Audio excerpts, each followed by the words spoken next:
Matagal nang napapansin ni boss na si Witty, isa sa mga tauhan niya. Sobrang lapitin ng babae. Hindi naman siya kagwapuhan, hindi rin mayaman, pero parang chick magnet. Dahil sa sobrang curious, isang araw, pinatawag siya ni boss sa opisina.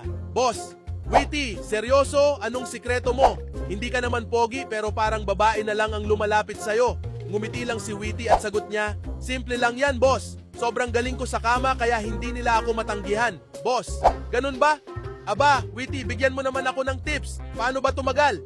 Witty, madali lang yan, boss. Bago ako sumabak, pinapalo ko muna si Junjun gamit ang tsinelas hanggang mamanhid. Ayun, umaabot ng oras ang sex. Nagulat si boss pero mukhang solid ang teknik kaya naisip niyang subukan agad. Kinagabihan, pag uwi niya, nakita niyang naliligo ang misis niya. Naalala niya bigla ang turo ni Witty. Dali-dali siyang kumuha ng tsinelas at pinalo si Junjun.